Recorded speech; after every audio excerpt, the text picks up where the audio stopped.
Good evening, friends, and welcome back to another gentle journey through history's quieter moments.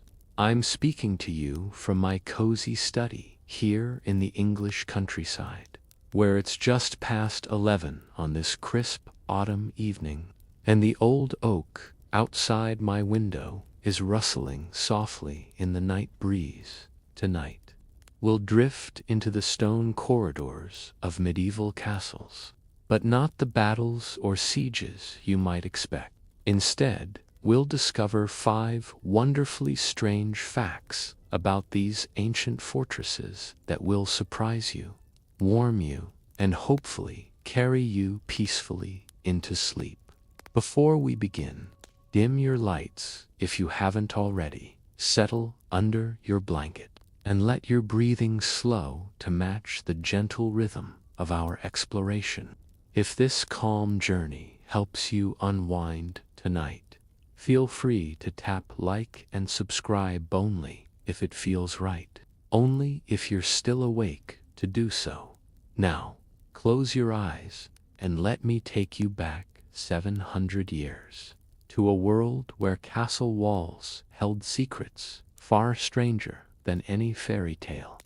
Let me tell you about something so peculiar that when I first read about it in a dusty manuscript in the British Library, I had to put the book down and stare out the window for a full minute, wondering if medieval people were simply more creative than we give them credit for, or if they were all just a little bit mad. Picture, if you will, the year 1348, and a castle in what is now northern France called Château de Coucy. Imagine standing in its great hall on a winter evening, the massive fireplace crackling and sending dancing shadows across stone walls that have stood for generations. The air smells of wood smoke, beeswax candles, and something else, something sweet and yeasty that makes your stomach rumble with anticipation. Château de Coucy had a secret that made it unlike any other fortress in medieval Europe. It was, quite literally, edible. Not in the way you might think. The stones weren't made of gingerbread, though that would make for a lovely fairy tale. No, this was something far more practical and infinitely more strange. The castle's ingenious builder, Ingrand VII de Coucy, had commissioned what he called siege-bred walls between the inner and outer defensive walls. Master bakers had constructed a network of enormous ovens and grain storage chambers. But here's where it gets deliciously odd. The mortar used in certain sections of the interior walls was mixed with flour, water, salt, and honey. During times of siege, when food ran low, the inhabitants could literally chip away pieces of their own walls and bake them into emergency bread. Can you imagine the scene? Picture Lady Eleanor de Coucy, elegant in her blue velvet gown, delicately instructing a servant to please scrape another portion from the north wall. The section near the arrow slit has particularly good seasoning. The servant would approach with a small chisel and carefully harvest chunks of wall mortar, which would then be mixed with water and shaped into loaves. The bread, by all accounts, was surprisingly palatable. One chronicler of the time, Brother Maurice of St. Denis, wrote that it had a texture most strange, yet filling, with a flavor reminiscent of stone and sky.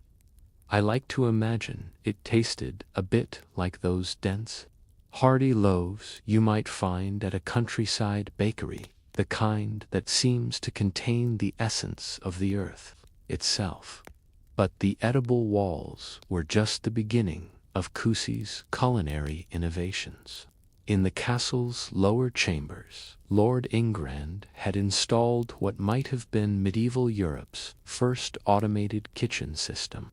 Water from the castle's well was channeled through a series of clay pipes that ran behind the cooking fires, creating a primitive hot water system. Steam from this setup was then directed into special warming chambers, where bread could be kept fresh for weeks.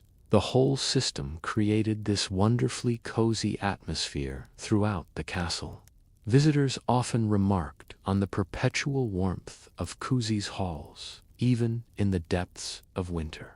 The stone floors were always pleasantly warm underfoot, and there was this constant, gentle hum of water moving through the pipes, a sound so soothing that many guests reported the best sleep of their lives within those walls. Now, you might be wondering what happened during actual sieges. Well, that's where the story becomes both ingenious and slightly ridiculous. When enemies surrounded the castle, the inhabitants would begin their systematic consumption of their own fortifications. They had it down to a science. Certain walls were designated as emergency rations, others as luxury dining, and still others as absolute last resort.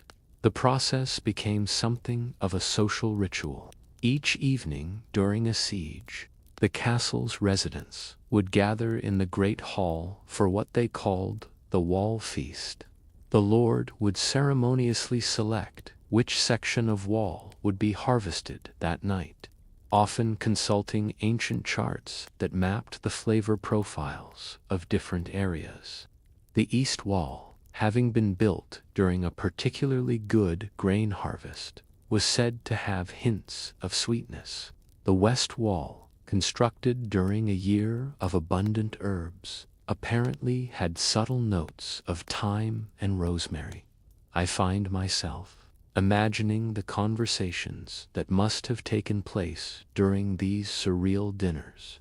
My lord, might I suggest the section near the chapel? It was blessed by Father Benedict and has quite a spiritual flavor. Or perhaps, milady, the mortar near the armory has a robust, warrior-like quality that pairs beautifully with the turnip soup. The truly remarkable thing is that this system actually worked. Historical records show that Chateau de Coucy successfully withstood 3 major sieges using this method, once lasting nearly 8 months while the inhabitants cheerfully ate their way through to complete interior walls and part of the gatehouse. But here's the detail that makes me smile every time I think about it. They had a master walltaster. His name was Guillaume Lepala, and his official title was Keeper of the Edible Stones. Guillaume would make his rounds each morning, sampling small chips from various walls to assess their current flavor and nutritional quality.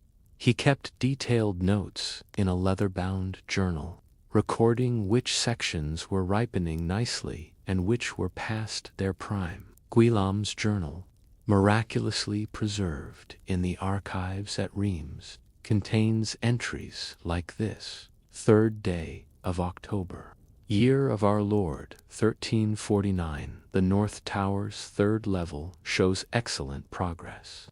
The honeyed mortar has developed a lovely tang, reminiscent of Mother Superior's communion wafers, but with more substance. Recommend harvesting by week's end. The system created its own unique architecture, too. As walls were consumed and rebuilt, the castle took on an organic, flowing quality. Rooms would shift and change shape depending on which walls had been eaten and which had been reconstructed. Children who grew up in Chateau de Coucy often got lost in their own homes because the hallways had been rearranged by dinner.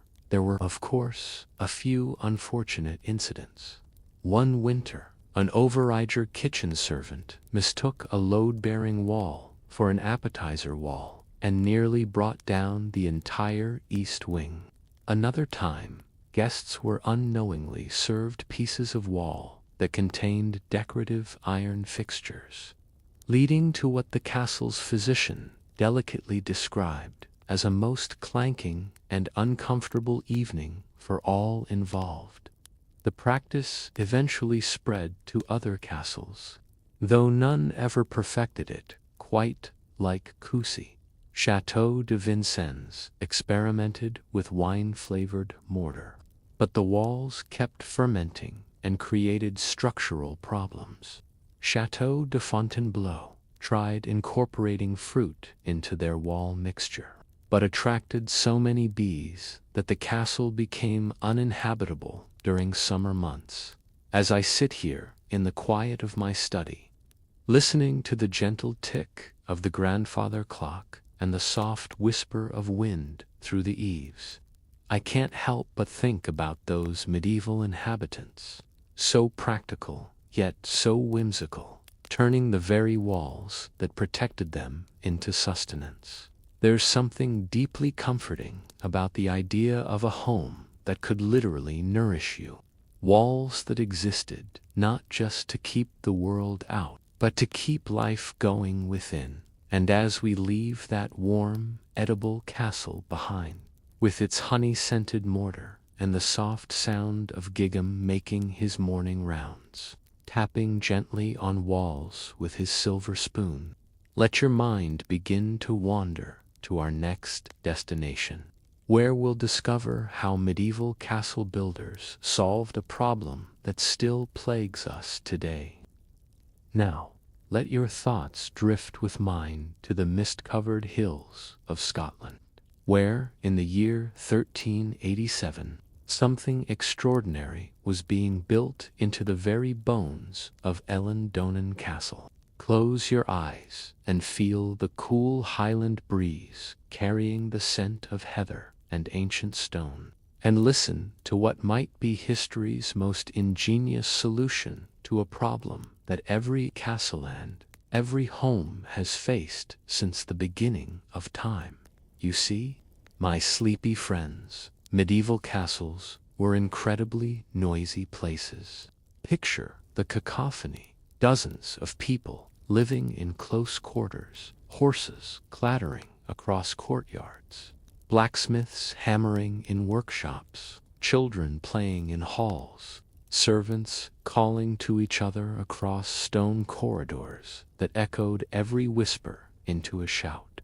The sound bounced off those hard stone surfaces endlessly, creating a constant din that, according to one weary chronicler, drove men to distraction and ladies to their chambers with damp cloths upon their brows.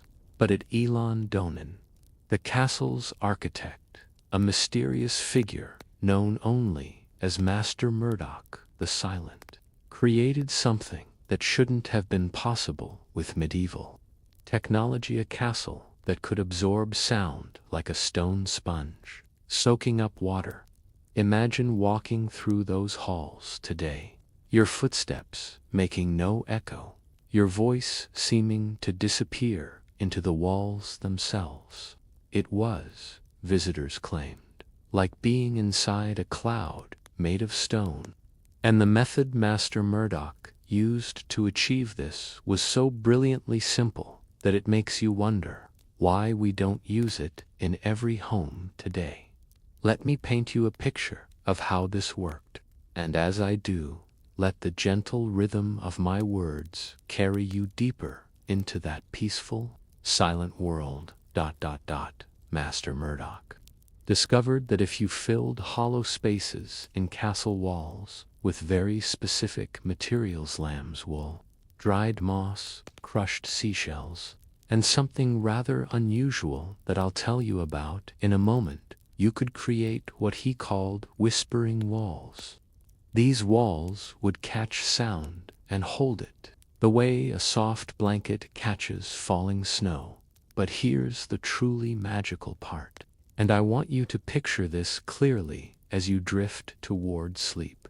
Master Murdoch didn't just fill the walls randomly. He created a system. Each room was designed with its own acoustic personality. The great hall, where the Lord held court and received guests, had walls that would absorb harsh sounds but allow gentle conversation to carry. The sleeping chambers had walls that would muffle any noise from outside, but amplify the soft, comforting sounds of rain on the roof or wind through the heather. The secret ingredient in his sound-absorbing mixture was something wonderfully, absurdly medieval: dried bat droppings. Now, before you wrinkle your nose in disgust, consider this: those medieval builders discovered that bat guano, when properly dried and mixed with other materials, created tiny air pockets that trapped sound waves beautifully. It was nature's own acoustic engineering, and Master Murdoch was simply clever enough to notice and use it. Picture the process of creating these walls. Teams of servants would venture into the castle's towers at dawn, carefully collecting the night's accumulation from the bats that roosted there.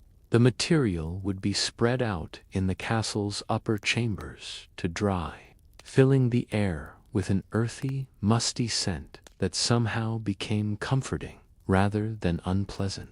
Mixed with the lambs, wool, and moss, it created a filling that was both practical and surprisingly fragrant, like walking through a forest floor after rain. But Master Murdoch's genius went even further. He realized that different rooms needed different types of silence. The library, where monks would copy manuscripts by candlelight, had walls filled with an extra portion of lamb's wool, creating such perfect quiet that scholars claimed they could hear their own thoughts more clearly there than anywhere else on earth. One visiting scholar wrote that working in that room was like being held in the gentle palm of God's hand, where even the angels whisper. The chapel received special treatment entirely. Master Murdoch filled its walls with a mixture that included dried rose petals from the castle's garden, creating what he called holy silence. When the morning sun slanted through the stained glass windows and the priest spoke the day's prayers, his voice seemed to float in the air, suspended and sacred, as if the walls themselves were joining in the worship. And then there were the children's chambers. This is where Master Murdoch's understanding of human nature truly shone. He knew that children need to hear certain sounds to feel safe: their parents' voices, footsteps in the corridor, the reassuring sounds of daily life. So he designed these walls to block harsh noises while allowing gentle, comforting sounds to filter through.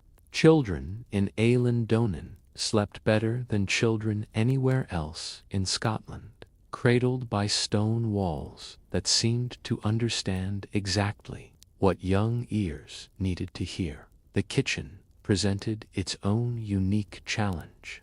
Cooking is, by necessity, a noisy business: pots clanging, fires crackling, servants calling out orders.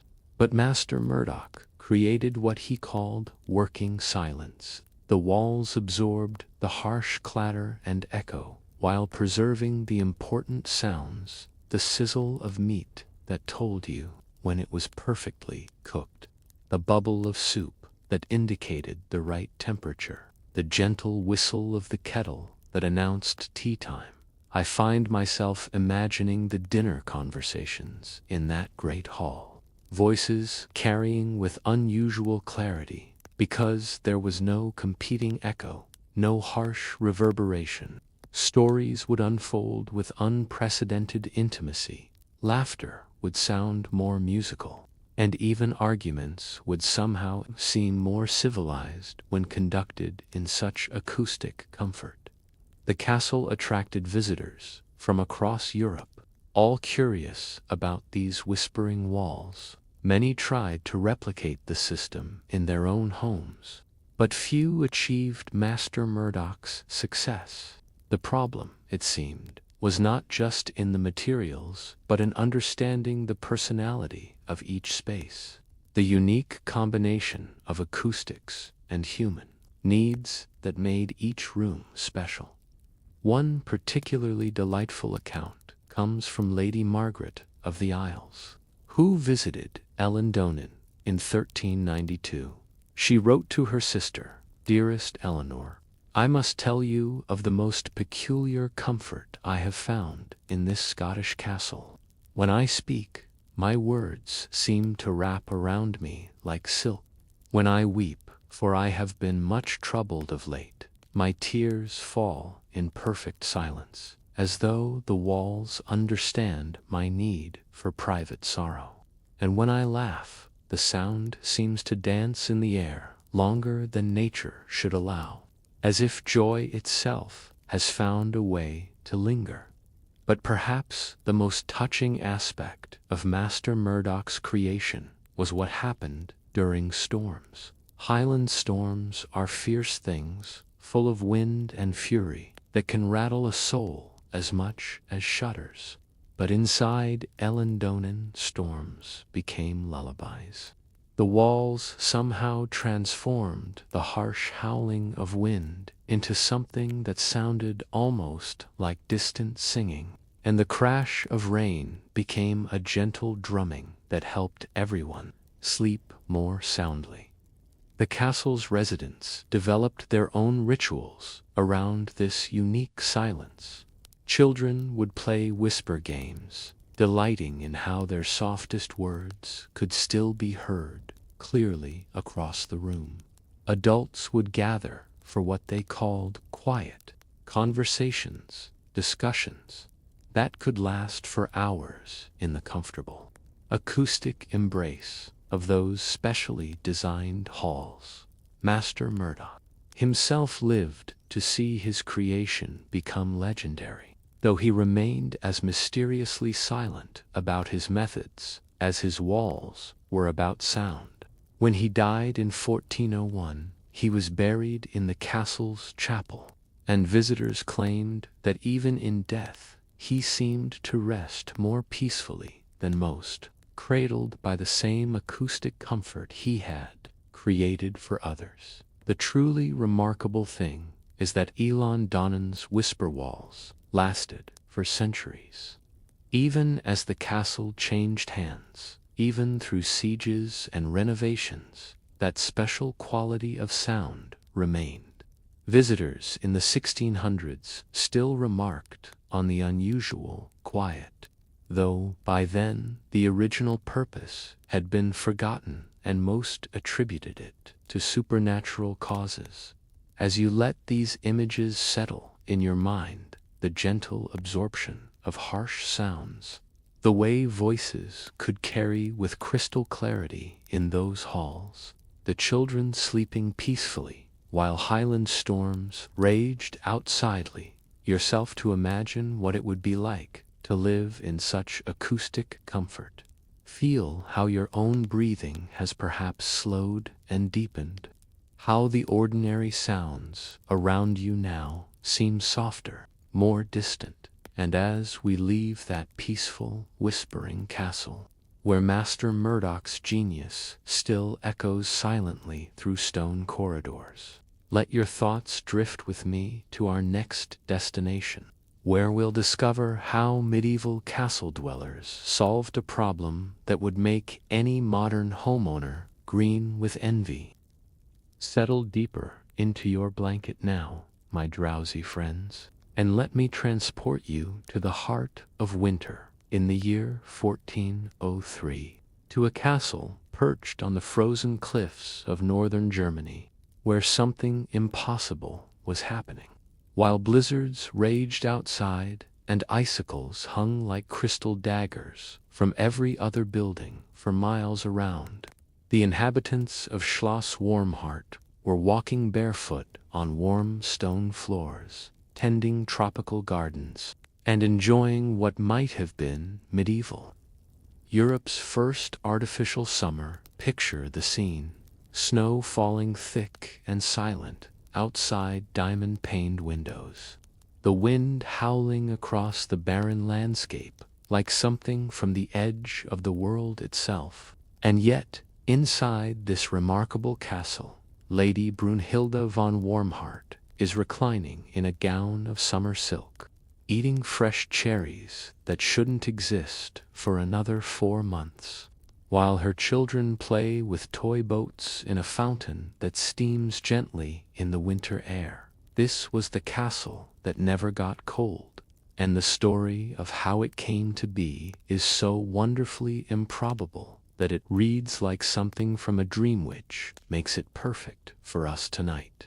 As we drift between waking and sleeping, between the possible and the magical, the secret lay beneath the castle, in a discovery made by Baron Heinrich von Warmhart when he was digging the foundations in 1395. His workers had broken through into a vast natural cave system, and when they dropped torches down to explore, they found something extraordinary: a series of underground hot springs fed by thermal vents deep in the earth. The water emerged from the rock at a temperature that would have been perfectly comfortable for a hot bath, and it flowed in seemingly endless abundance. Most medieval lords would have simply built their castle elsewhere, or perhaps used the springs for occasional bathing. But Baron Heinrich was a man of unusual imagination. He looked at those steaming pools and saw not just hot water, but the possibility of endless warmth for his family through every winter of their lives. Imagine the engineering marvel he created, and let your mind rest in the warmth of it as I describe the system.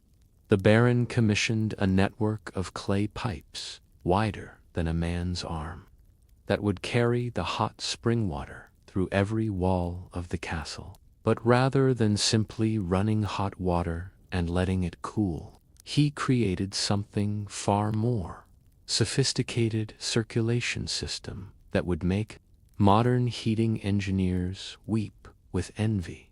The hot water from the springs would flow up through hollow channels in the castle's walls, radiating gentle warmth into every room. As the water cooled, it would flow back down through parallel channels to the springs below, where it would be reheated by the earth itself and sent up again. It was a perpetual motion system powered by the planet's own internal fire, creating an endless cycle of warmth that turned winter into spring, spring into summer. But Baron Heinrich's vision extended far beyond simple heating. In the castle's courtyard, he created what he called his eternal garden, a conservatory built with walls of clear quartz and heated by his underground river of warmth.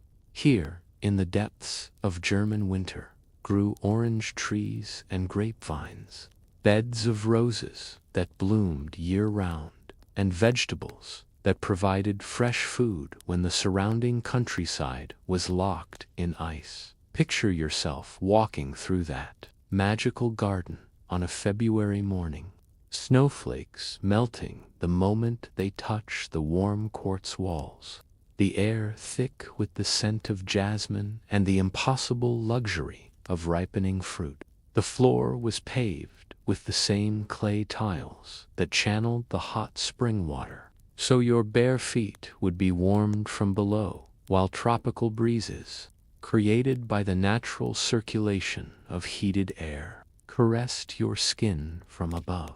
The castle's great hall became something from a fairy tale. The dining table sat directly above one of the main heating channels, so guests could warm their hands simply by placing their palms flat on the table's surface. The chairs were positioned over smaller channels, creating natural warming seats that made long winter dinners a joy rather than an endurance trial. And the floors, oh, those wonderful floors, were always warm enough to walk on barefoot, turning every step into a small, private luxury. Lady Brunhilde transformed daily life at Schloss Warmhart into something that sounds almost fantastical to our modern ears. She would take her morning bath not in a cold stone chamber, but in a pool that was constantly fed by water, so warm it seemed to embrace her like silk. The bathing chamber itself was positioned directly above the main spring, so the air was always filled with gentle, humid warmth and the soft sound of flowing water. The children of the castle grew up in this cocoon of perpetual comfort, and their games reflected the unique nature of their home. They would have swimming contests in the castle's heated pools while snow fell outside. They learned to garden in January, planting seeds in soil that was warmed from below by the earth's own heat. And they could play outside year-round in the conservatory courtyards, building snowmen from the snow that drifted in through ventilation gaps, but doing so in their shirt sleeves. But perhaps the most enchanting aspect of Schloss Warmheart was what happened to sleep there. The bedchambers were positioned strategically above the gentlest of the heating channels, creating what residents called dream warmth, heat so subtle and consistent that it seemed to flow directly into their bones.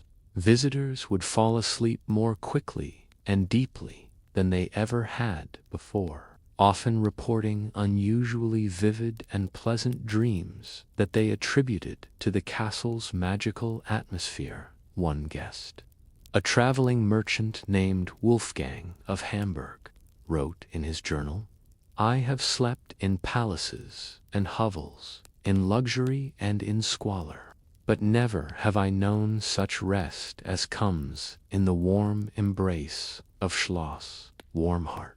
The very stones seem to breathe comfort into one's soul. And morning comes not as a harsh awakening, but as a gentle transition from dreams so pleasant I was reluctant to leave them." The castle's reputation spread throughout the Holy Roman Empire, attracting visitors from as far away as Venice and Prague. Kings and bishops made pilgrimages to experience this miracle of perpetual warmth, and many tried unsuccessfully to replicate the system in their own domains. The problem, they discovered, was not just finding hot springs though. That was rare enough, but understanding the delicate balance of water flow, pipe positioning, and thermal circulation that made Baron Heinrich's system work so perfectly. The social life at Schloss Warmheart evolved to embrace the castle's unique climate. Lady Brunhilde hosted what she called winter-summer parties, where guests would arrive bundled in furs and leave having danced barefoot on warm stone floors, while eating fresh strawberries and drinking wine cooled by snow from outside. The contrast became part of the entertainment. The shock of stepping from the icy courtyard into rooms so warm that flowers bloomed on every windowsill. The castle developed its own seasonal rhythms that had nothing to do with the calendar outside. There was deep winter season, when the contrast between the castle's warmth and the outside cold was most dramatic, and guests would spend days in the tropical conservatory, reading by natural light filtered through snow-covered glass. Spring promise season came when the first real thaw began outside, and the castle's inhabitants would celebrate by opening windows to let the outside world experience their perpetual warmth. But it was during the darkest, coldest months that Schloss Warmheart truly showed its magic. When other castles were grim fortresses where inhabitants huddled around inadequate fires and slept under piles of furs, Warmheart remained a haven of comfort. The contrast created a sense of sanctuary that went beyond mere physical warmth. It was emotional comfort, a feeling of being held safe from the harshness of the world. Even the hot spring system created its own subtle soundtrack throughout the castle. There was always the gentle murmur of water flowing through the walls, a sound so constant and soothing that residents claimed they could identify different rooms by the particular pattern of water song their heating channels produced. The great hall hummed with deep, slow notes as the largest channels flowed beneath it. The bedchambers whispered with the soft trickle of smaller pipes, and the conservatory sang with the bubble and splash of water, cascading through decorative fountains that were both beautiful and functional. As generations passed, the children born in Schloss Warmhart developed what physicians of the time called summer constitutions. They were remarkably healthy, rarely suffering from the winter ailments that plagued other northern dwellers. Their skin remained soft and uncalloused, their dispositions sunny even during the darkest months. They moved with a natural grace that came from never having to hunch against cold or hurry, from room to room seeking warmth. And now, as we prepare to leave this remarkable castle where winter was conquered by ingenuity and underground rivers of warmth, picture yourself settling down for sleep in one of those perfectly heated chambers. Feel the gentle warmth rising from the floor, warming your feet and legs. Sense the soft circulation of perfectly tempered air, carrying the faint scent of roses that bloom year-round. Listen to the quiet murmur of hot spring water flowing endlessly through stone channels, creating a lullaby that has been singing for centuries. As your breathing slows and deepens, warmed from within by this vision of perfect comfort, let your mind begin to drift toward our next destination, where we'll discover how medieval builders created something that would make even modern architects scratch their heads in wonder. Let your mind float now to the rolling hills of Tuscany, where, in the spring of 1429, something was being built that challenged everything anyone thought they knew about architecture.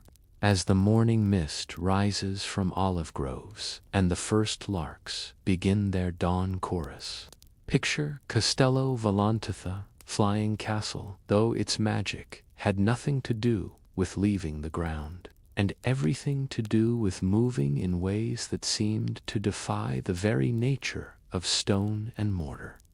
Close your eyes and imagine this, a castle that could reshape itself with the changing seasons. Walls that slid like silk, rooms that expanded in summer and contracted in winter, towers that literally turned to follow the sun across the sky. It sounds impossible, doesn't it? The stuff of fairy tales or fever dreams. And yet, in the hills above Florence, Lorenzo di Volante made the impossible real, creating a home that breathed and shifted like a living thing, all through the ingenious use of what he called sliding stones. Picture the scene on a warm May morning in 1431, as you might if you were a guest arriving for the first time. You approach what appears to be a traditional Italian castle, honey-colored stone glowing in the Mediterranean sun, cypress trees standing sentinel along the drive. But as you draw closer, you notice something peculiar. The walls seem different than they were a moment ago. Not dramatically, but subtly.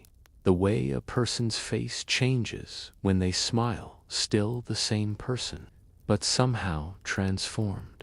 What you're witnessing is Lorenzo's masterpiece in action. You see, this remarkable man had discovered that certain types of limestone when cut and fitted with extraordinary precision, could be designed to slide along carefully crafted channels carved into the bedrock. The entire castle was built on a system of interconnected stone rails, hidden beneath decorative moldings and covered with what appeared to be ordinary mortar, but was actually a specially developed mixture that remained flexible even as it hardened. Let me paint you a picture of how this worked, and as I do, let the gentle rhythm of moving stone carry you deeper into that drowsy state where anything seems possible. The castle's morning transformation began with the sunrise, as the first rays of light struck the eastern towers. Hidden weights and counterbalances powered by the simple thermal expansion of metal bars, heated by the sun would begin to shift. Slowly, so slowly you might not notice unless you watched for an hour or more. The eastern wall would begin to slide outward on its hidden rails, expanding the morning room to catch and hold the gentle warmth of dawn. Picture Lady Isabella di Volante taking her breakfast in this expanding room, the walls literally embracing more sunlight as she sips her morning wine and breaks her fast with fresh bread and honey. Through the windows, she can see the countryside waking up, and as the sun rises higher, her room grows larger around her, as if the castle itself is stretching and yawning into the new day. But the true magic happened as the seasons changed. As summer approached and the Tuscan sun grew stronger, the castle would begin its gradual metamorphosis into its warm weather configuration. The great hall's ceiling would rise as cunningly concealed panels slid upward along hidden tracks, creating better air circulation. Exterior walls would shift outward, expanding terraces and courtyards to create more space for outdoor dining and entertainment. The most spectacular transformation involved the castle's tower rooms. Lorenzo had designed them with rotating stone floors that could turn to follow the sun's path across the sky. Imagine lying in your bedchamber on a summer afternoon, the golden light always entering from the perfect angle because your room has slowly, silently turned to face the sun. The mechanism was so precisely engineered that a full rotation took exactly 24 hours, synchronized with the Earth's own movement. You might wonder how medieval engineering could achieve such precision. The secret lay in Lorenzo's brilliant adaptation of clockwork principles, but using water instead of springs and gears. Throughout the castle ran a network of carefully calibrated water channels that filled and emptied according to temperature changes. As the day warmed, water would expand in certain chambers, creating pressure that moved pistons connected to the sliding mechanisms. As evening cooled the air, the water would contract, reversing the process. The sound of this system in operation was like nothing else on earth, a gentle, continuous whisper of stone sliding on stone, water flowing through hidden channels, and the soft click of perfectly fitted joints moving in harmony. Guests often remarked that the castle seemed to be breathing, and indeed, that's exactly what Lorenzo had intended. He wanted to create a home that was alive, that responded to the world around it like a flower following the sun. Winter brought its own transformations. As the temperature dropped, the castle would slowly contract into its cold weather configuration. Rooms would become smaller and more intimate, easier to heat. Walls would slide inward to create cozy nooks and alcoves perfect for reading by the fire. The great hall would literally shrink, its walls moving inward until what had been a grand space for summer entertaining became a snug chamber where a family could gather around the hearth without the vast emptiness that made other winter castles feel so lonely. But perhaps the most enchanting feature was what Lorenzo called his dream chambers. These were bedrooms that could be configured differently for sleeping and waking. During the day, they were spacious and airy, with walls positioned to create an open, welcoming feel.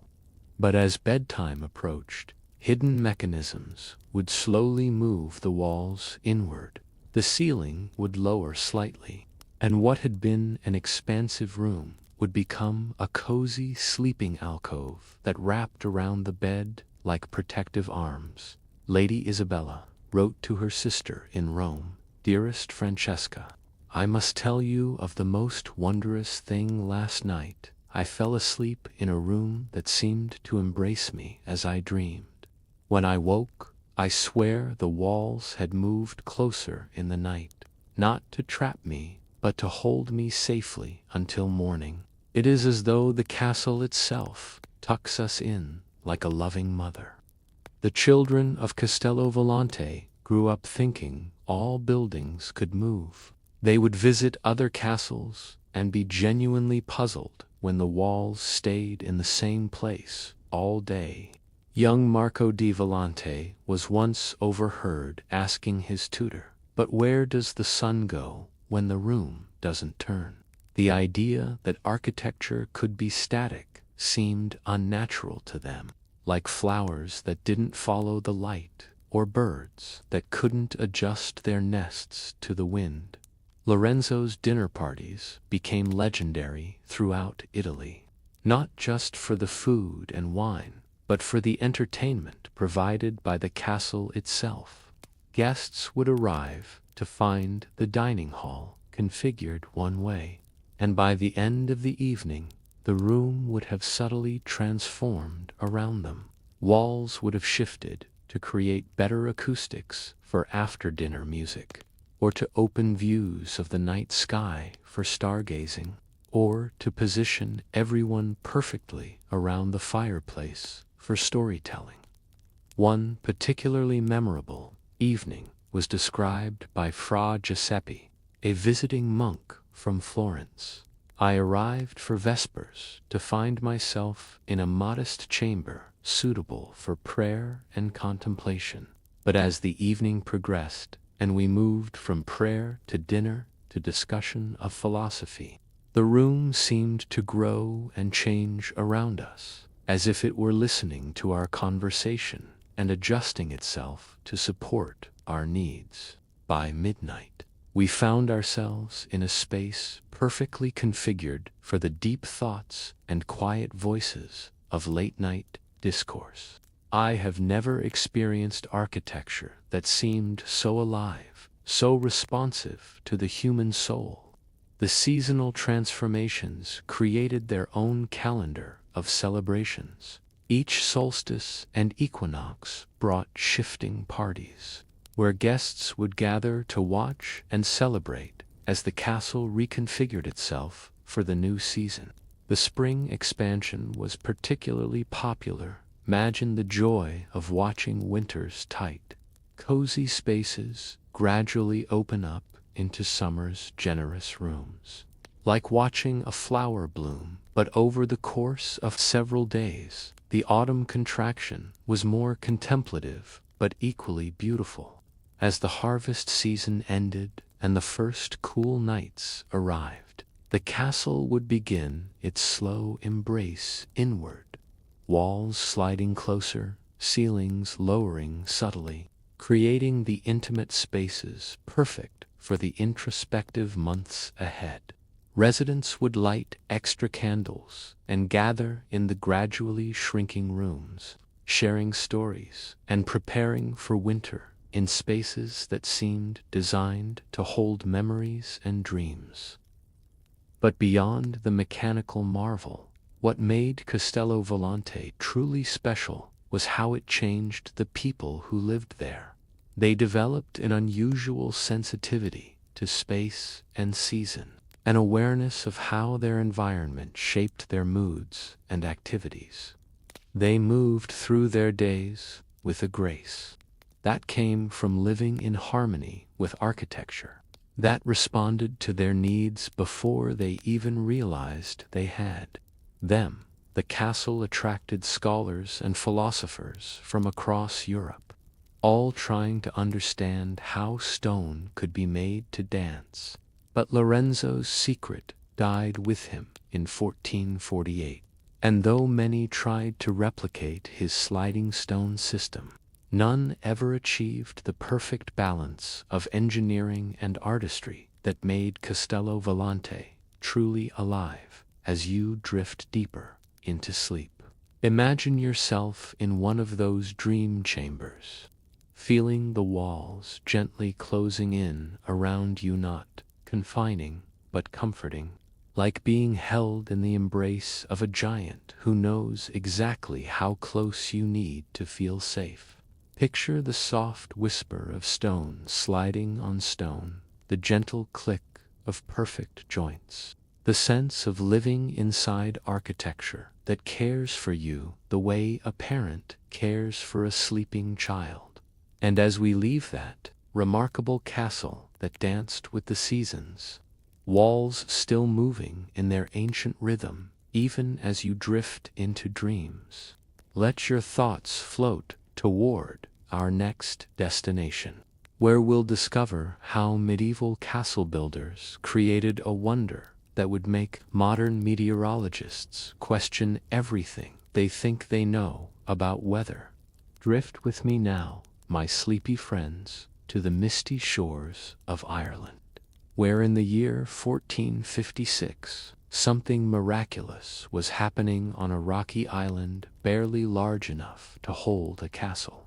As you listen to the gentle lap of waves against ancient stone and feel the soft touch of perpetually perfect breeze, let me tell you about Chateau Chalmhertha, Castle of Perfect Weather, where the seasons obeyed human will and storms came only by invitation.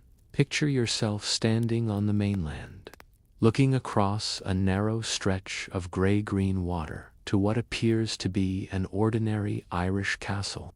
The sky above is doing what Irish skies do best, threatening rain with dark, heavy clouds that seem to brush the very tops of the towers. But as your boat draws closer to the island, something extraordinary begins to happen. The oppressive clouds seem to part like curtains, revealing glimpses of blue sky that shouldn't exist. The wind, which was sharp and cold when you started your journey, becomes gentle and warm, carrying the impossible scent of spring flowers in the depths of winter. This was the doing of Siobhan O'Shalmhar, a remarkable woman who combined ancient Irish weather wisdom with innovations that wouldn't seem out of place in a modern meteorological laboratory. But her methods were so beautifully simple, so perfectly in harmony with nature, that they seemed less like science and more like magic, which, as you drift toward sleep, is exactly what they were. Siobhan had discovered that weather, like water, follows predictable patterns, and that with the right understanding, you could redirect it as surely as you could channel a stream. Her castle sat at the convergence of three natural wind patterns, and she had learned to conduct them like a master musician conducting an orchestra, creating microclimates that turned her small island into a paradise that existed independent of the weather surrounding it. Let me describe how this worked, and as I do, feel the gentle touch of perfectly controlled breeze on your skin, carrying exactly the warmth and coolness you need to feel completely comfortable. The castle's towers weren't just defensive structures. They were carefully designed wind instruments, Each tower was built with a series of openings positioned at precise angles and heights, creating what Shaban called weather doors. By opening and closing these apertures, she could direct wind currents around and through her castle, creating areas of calm in storms, coolness in heat, and warmth in cold. But the real magic began with what she had built into the castle's foundations. Beneath the main keep, she had carved a series of chambers connected by tunnels that extended deep into the bedrock of the island. These chambers served as natural air conditioners and heaters, using the Earth's constant temperature to modify any air that passed through them. Air entering these tunnels would emerge at exactly the temperature of the deep, Earth perfectly comfortable in any season. Picture the system in operation on a typical Irish winter day.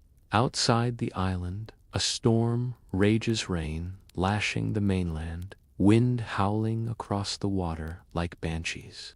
But as the storm approaches, Chateau Shelmahar Shaban activates her weather control system. She opens the eastern towers, directing the storm's energy into carefully designed channels that spiral down through the tower and into the underground chambers. As the storm winds spiral down through these stone channels, they gradually lose their fury, slowed by the twisting passages and warmed by contact with the earth-heated stones. By the time the air emerges from the underground chambers, it has been transformed from a howling gale into a gentle breeze that carries just enough moisture to water the castle's gardens and just enough movement to keep the air fresh and clean. The result was an island where it was always spring, while the rest of Ireland endured months of bone-chilling, damp, and vicious storms. Chateau Chalmar enjoyed a climate so perfect that tropical plants could grow in the castle's courtyards year-round. Visitors from the mainland would arrive bundled in wool and oilskins, only to find themselves shedding layers as they walked through air that seemed touched by perpetual blessing.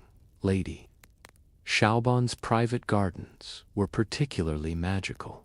She had created what she called weather rooms, outdoor spaces enclosed by carefully positioned stone walls that worked together with the tower apertures to create specific microclimates. One garden enjoyed the warm, dry air perfect for growing herbs from the Mediterranean. Another maintained the cool, misty conditions preferred by the delicate ferns and mosses native to Ireland.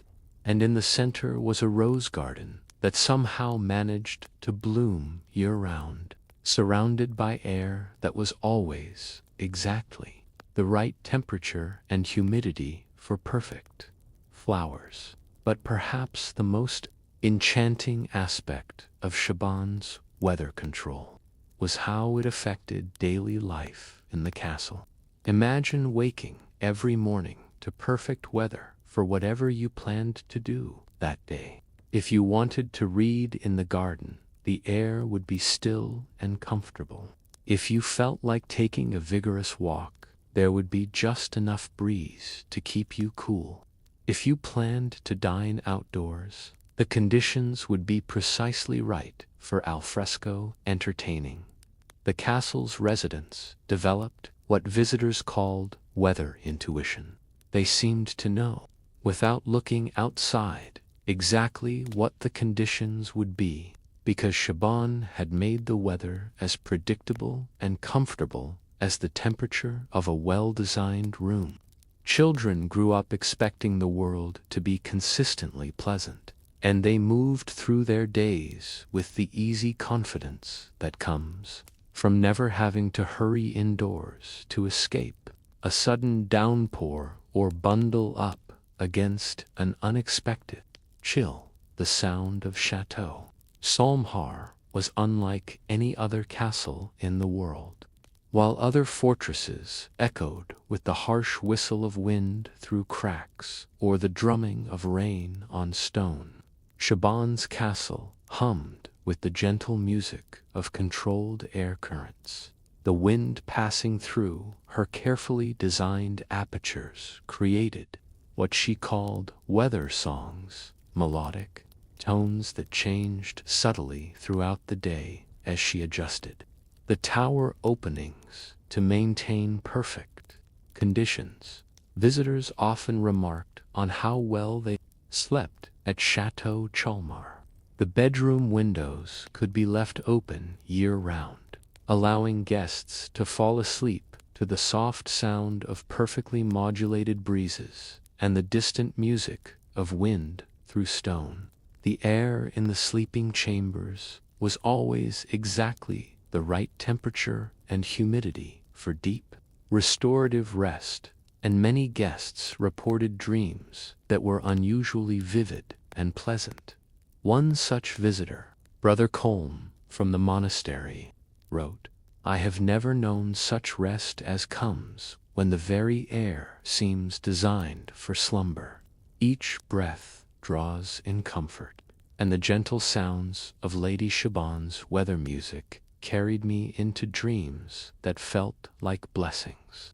I woke each morning feeling as though I had slept not just in comfort, but in harmony with the very elements themselves." Shaban's dinner parties became legendary throughout Ireland and beyond, not just for the excellent food and company, but for the impossibly perfect conditions she could create for outdoor entertaining.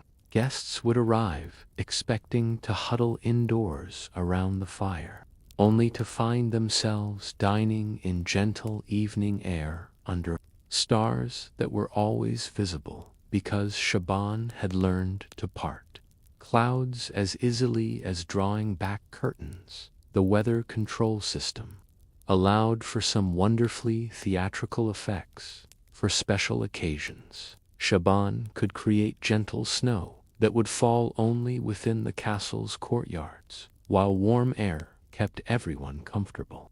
She could summon morning mists that would rise from the gardens like fairy breath, or create perfect rainbows by introducing just the right amount of moisture into sunbeams at precisely the correct angle. But beyond the spectacle, what made Chateau Chalmar truly special was how it changed people's relationship with the natural world. Rather than feeling at the mercy of weather, the castle's residents lived in partnership with it. They understood that storms and calm were both necessary, but that with wisdom and skill, you could choose when to experience each. The castle attracted weather watchers and natural philosophers from across Europe, all trying to understand how Shaban had achieved such perfect control. She shared her knowledge generously, explaining the principles of airflow and temperature moderation, but warned that each location was unique. "Weather is like music," she would tell her students. "The same notes played in different halls will sound different.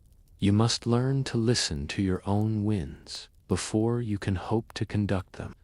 Shaban's system worked for over 50 years, creating a small paradise of perfect weather in the middle of the notoriously unpredictable Irish climate.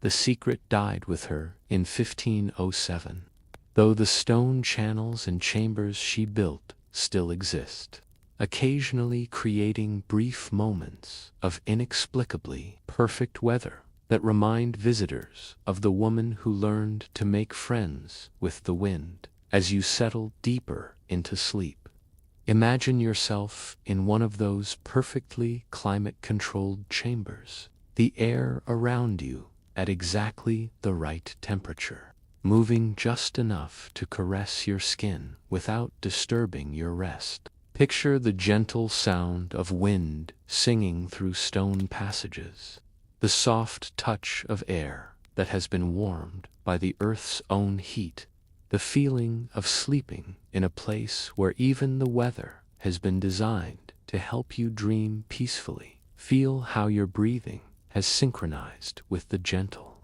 rhythm of controlled air currents, how your body has relaxed into the embrace of a perfectly modulated atmosphere. And as we prepare to leave this magical island where storms became lullabies and weather danced to human will, let your thoughts drift toward our final destination, where we'll discover the most wonderfully absurd solution to a problem that every castle faced. Let your mind float now to our final destination, my drowsy friends, to the sun-drenched hills of southern Spain, where, in the year 1478, the most fastidiously clean man in medieval Europe built something so ingeniously practical, so perfectly suited to human nature, that it makes you wonder why we don't live this way today. As the warm Mediterranean breeze carries the scent of orange blossoms and lavender through your imagination, let me tell you about Castillo Limpio, the self-cleaning castle where dust never settled, floors polished themselves, and the very walls seemed to wash themselves with morning dew. Picture Don Carlos de Limpio, a man so obsessed with cleanliness that he bathed daily, a practice so unusual in medieval times that visiting nobles whispered he might be possessed by spirits of water. But Carlos wasn't mad. He was a visionary who understood something that most people of his time didn't grasp, that cleanliness wasn't just about appearance, it was about health, comfort, and the simple joy of living in spaces that felt fresh and renewed every single day. Close your eyes and imagine arriving at Castillo Limpio on a bright spring morning in 1485, as your horse's hooves clatter across the final stretch of road. You notice something unusual. The stones of the castle walls seem to gleam in the sunlight, not with the dull gray of ordinary fortifications, but with a subtle shine that makes the entire structure look as though it's been lovingly polished by invisible hands. And indeed, in a sense, it has been. Don Carlos had discovered that by incorporating certain minerals into his building. Stones, specifically a type of limestone, rich in natural soaps, and a particular clay that expanded and contracted with moisture, he could create walls that literally washed themselves. When morning dew or gentle rain touched these specially prepared surfaces, a chemical reaction would occur that lifted dirt and grime away from the stone, leaving it clean and bright without human intervention. But the self-washing walls were just the beginning of Carlos's remarkable system.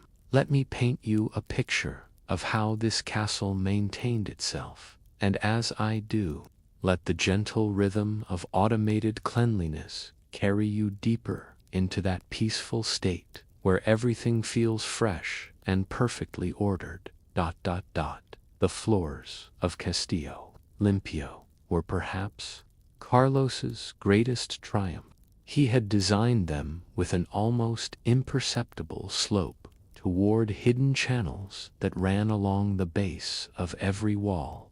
These channels were connected to a network of pipes, gentle flow of water mixed with natural cleaning agent soap made from olive oil and lye, scented with herbs from the castle's gardens. Every morning, as the sun rose and heated metal expansion chambers built into the castle's structure, the thermal pressure would activate a system of valves that released this cleaning solution in a fine mist across every floor in the castle. The mist would carry away dust and debris, flowing into the hidden channels and away to settling ponds outside the castle walls. By the time the residents woke and began their day, every surface would be clean and dry, ready for another day of spotless living. Picture Lady Carmen de Limpieza beginning her morning routine, walking barefoot across floors that are always perfectly clean, breathing air that carries the faint, pleasant scent of lavender and rosemary from the natural cleaning solutions. She never needs to worry about tracking dirt through her home, because the castle takes care of such concerns automatically, leaving her free to focus on the more pleasant aspects of daily life. The dining hall showcased Carlos's system at its most elegant. The great table was positioned over a series of barely visible slots that connected to the same cleaning network that maintained the floors. After each meal, Lady Carmen would simply sweep crumbs and scraps into these slots, where they would be carried away by the flowing water and deposited in compost gardens outside the castle. The table's surface, made from a special wood that had been treated with natural oils and waxes, would then be automatically misted with cleaning solution and wiped dry by soft cloths attached to a system of pulleys and weights activated by the kitchen fires. But perhaps the most ingenious aspect of the self-cleaning castle was what Carlos called his dust prevention system. He had observed that most dirt in a castle came from outside, tracked in on shoes, blown in by wind, carried in on clothing. So he created a series of airlocks at every entrance, chambers where visitors would pause while gentle jets of scented air removed dust from their clothes and hair before they entered the main castle. These cleaning chambers became part of the social ritual of visiting Castillo Limpio. Guests would arrive and be welcomed into beautifully appointed rooms, where they could refresh themselves while the castle's systems quietly removed the dust of travel from their belongings. Soft brushes, activated by the opening of the chamber doors, would gently clean shoes and clothing while the visitors enjoyed wine and light refreshments. By the time they entered the main castle, they were not only clean but relaxed and ready to enjoy their stay. The bedchambers featured their own specialized cleaning systems. Each morning, while the residents took their breakfast, their sleeping chambers would fill with a fine, scented mist that not only cleaned the air but also freshened fabrics and removed odors from bedding and clothing. The beds themselves were designed with removable covers that could be pulled into hidden cleaning chambers, washed, dried, and returned all automatically.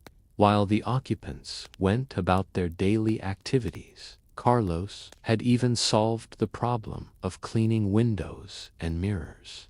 The castle's water system included branches that fed to small fountains positioned strategically outside every window. These fountains would spray a fine mist of cleaning solution across the glass surfaces at predetermined times, followed by jets of clear water for rinsing. Gravity and the castle's clever drainage system would carry away the dirty water, leaving every window sparkling clean without human intervention. The truly remarkable thing about Castillo Limpio was how it affected the people who lived there. Freed from the constant drudgery of cleaning and maintaining their living spaces, they developed a different relationship with their environment. They moved through their days with the confidence that comes from knowing everything around them is clean and fresh. They could focus on more creative and fulfilling pursuits: music, scholarship, conversation, rather than the endless battle against dirt and disorder that consumed so much time in other medieval households. Children who grew up in the self-cleaning castle developed what visitors called cleanliness, intuition. They naturally kept their belongings organized and avoided making unnecessary messes. Not from harsh discipline, but from growing up in an environment where order and cleanliness were the natural state of things.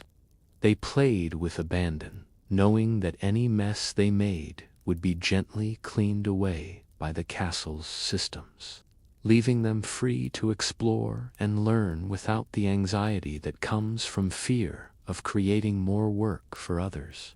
The castle's servants found their roles transformed from drudgery to artistry.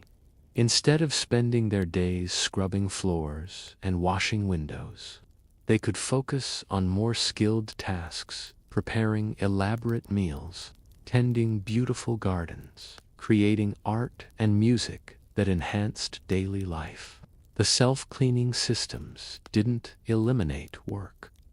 They eliminated the tedious, repetitive aspects of maintaining a household, leaving everyone free to contribute their talents to making life more beautiful and meaningful.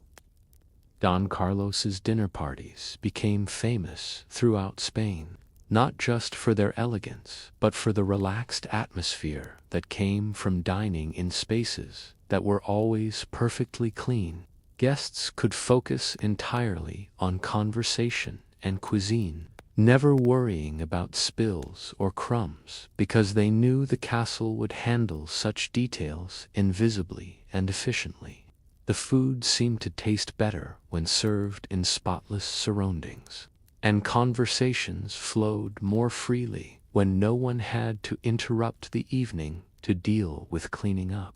One particularly eloquent description comes from Duchess Isabella of Cordoba, who wrote to her husband, "Dearest husband, I have discovered what paradise must be like, is a place where everything is always clean, where you wake each morning to fresh air and spotless surroundings, where you can live fully in each moment without the constant worry of maintaining your environment." Don Carlos has created not just a self-cleaning castle, but a self-maintaining life where the necessities are handled automatically, leaving the soul free to soar. The seasonal maintenance of Castillo Limpio was a wonder to behold. As autumn arrived and leaves began to fall, the castle's systems would automatically adjust to handle the additional debris. Gutters would flow more frequently, courtyard drains would open wider, and the air filtration systems would work harder to prevent dust and pollen from entering the living spaces. In winter, when most castles became dreary and dirty from being closed up against the cold, Castillo Limpio remained fresh and bright, its internal air circulation systems maintaining perfect cleanliness even when doors and windows were sealed. Against harsh weather, spring brought its own magic to the self-cleaning castle. As the weather warmed and Carlos's thermal systems activated more frequently, every surface would receive extra attention. The castle would emerge from winter not just clean, but somehow renewed, as if it had used the quiet months to perfect its systems and prepare for another year of effortless maintenance. But beyond the practical benefits, what made Castillo Limpio truly special was the sense of peace it gave to everyone who lived there. There's something deeply calming about being surrounded by cleanliness and order, not the rigid, harsh order imposed by strict discipline, but the gentle, natural order that comes from systems designed to support human comfort and well-being. As you imagine yourself settling down for sleep in one of those perfectly clean bedchambers, feel how your mind relaxes when it doesn't have to worry about dust or dirt or disorder. Picture the gentle mist that freshens the air around you, carrying the soft scent of lavender and clean water. Listen to the barely audible whisper of cleaning systems working quietly through the night, ensuring that you'll wake to a world that's fresh and ready for whatever the new day might bring. Feel how your breathing deepens as you rest in perfect cleanliness, your body relaxing completely in an environment where every surface is clean, every breath of air is fresh, every detail has been attended to by systems so gentle and efficient that they seem less like machinery and more like the loving care of invisible hands that want nothing more than your comfort and peace. And as we leave this remarkable castle, where cleanliness was not a chore but a gift that renewed itself each day, where order supported freedom rather than constraining it, let these images settle into your mind like soft blankets, carrying you gently into dreams of spaces that care for themselves, of homes that embrace you with perfect cleanliness and infinite comfort. May these memories of 5 strange and wonderful castles guide you into peaceful dreams, my friends. These medieval builders, with their ingenuity and imagination, created wonders that remind us that human creativity has no limits, that, with enough vision and determination, we can make the impossible real, turning our homes into havens that nurture not just our bodies, but our souls. If you drifted off somewhere along our journey through edible walls and self-cleaning floors, through whispering stones and weather that dance to human will, let me know in the comments below where sleep found you. These stories of medieval innovation remind us that comfort and wonder have always been possible. We just need to be brave enough to dream them into existence. Sweet dreams, dear listeners. Until we meet again in another gentle exploration of history's quieter marvels, may your rest be as peaceful as a castle that cares for itself, and your dreams as warm as walls that never let the cold inside.